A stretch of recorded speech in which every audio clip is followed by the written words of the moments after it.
J'aimerais parler de l'unité de la foi.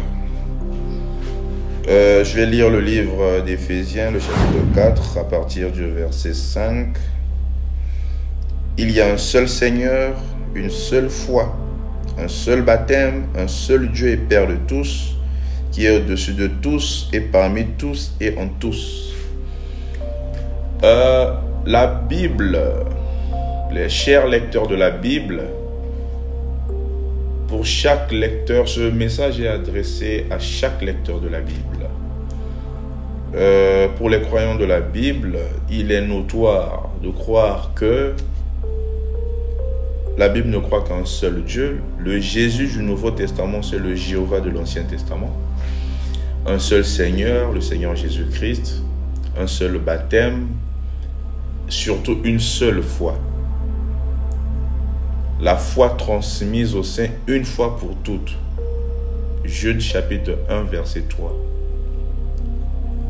Il y a une foi qui est transmise au saint une fois pour toutes. Et donc c'est de cette foi-là dont j'aimerais parler. Aujourd'hui, qu'est-ce qui nous unit?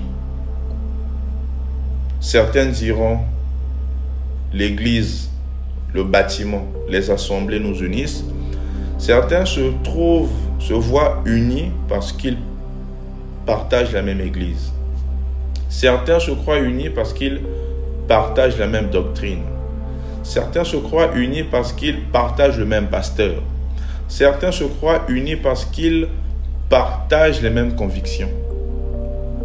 Mais la Bible nous enseigne qu'il y a une unité de l'âme. Ce qui devait unir les chrétiens croyants de la Bible, c'est la foi transmise au saint une fois pour toutes, une seule fois dont l'apôtre Paul fait mention dans le livre d'Éphésiens. Alors, c'est quoi la foi? Romains 17.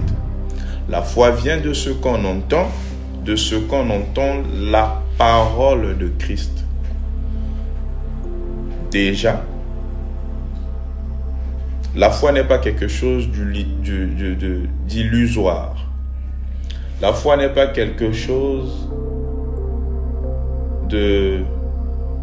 n'est pas le fruit de nos pensées.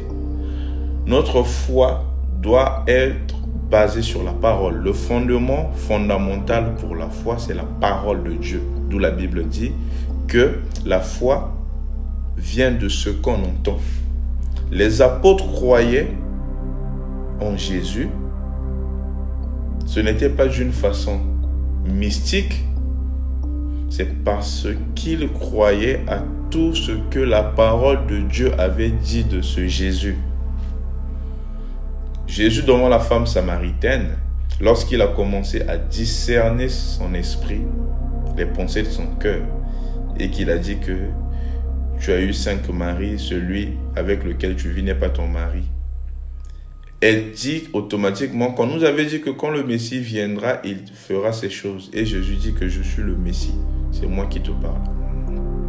Et donc, le fruit, elle avait vu la manifestation, donc le fruit de ses enseignements, ce qui devait unir les croyants, ce ne sont pas les églises, ce ne sont pas les pasteurs, ce ne sont pas les voitures, le cinéma, le divertissement, peu importe, le football. Ce devait être la parole de Dieu, la foi, cette foi. Romains 10, 17, la foi vient de ce qu'on entend. Romains 10, 17 définit ce qu'est la foi. La foi vient de ce qu'on entend, de la parole de Christ. La parole de Christ a été enseignée par les apôtres. Ce sont les apôtres qui ont enseigné la parole de Christ. La parole de Christ, c'est la Bible, l'Ancien et le Nouveau Testament. Car le Jésus du Nouveau Testament, c'est le Jéhovah de l'Ancien Testament.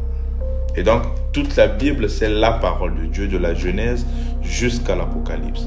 C'est ça, c'est sur la Bible que devait être centrée, basée la foi des croyants, des lecteurs de la Bible.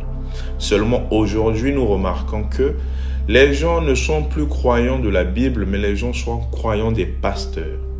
Quand je dis croyants des pasteurs, ils sont plus croyants des enseignements des pasteurs que des enseignements bibliques des apôtres. Et c'est ce qui est vraiment regrettable. C'est ce qui est vraiment regrettable parce que la Bible dit, c'est l'apôtre Paul. Vous savez, l'apôtre Paul n'est pas n'importe qui, frère. Les gens s'aventurent à contester son autorité. Ah, au Seigneur. Vous savez, la révélation est quelque chose de très important. Lorsque quelqu'un n'est pas révélé,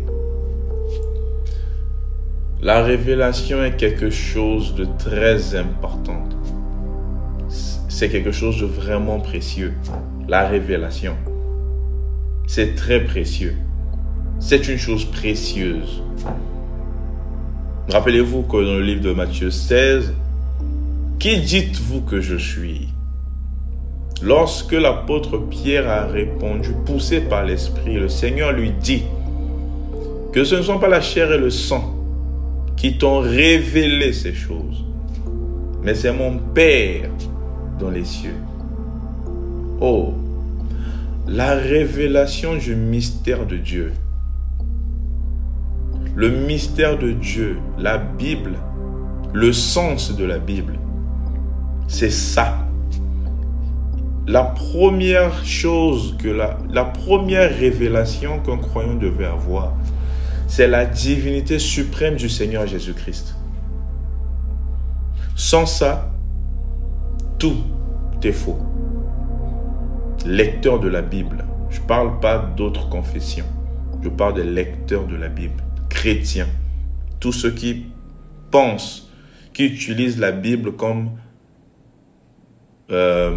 absolu, comme fondamental. Et donc, aujourd'hui, nous remarquons que les gens sont plus croient facilement aux enseignements, même si des pasteurs, aux enseignements des pasteurs, même si cela ne cadre pas avec la parole de Dieu. Si la parole de Dieu par l'apôtre Paul, par exemple, dit que je ne permets pas à la femme d'enseigner,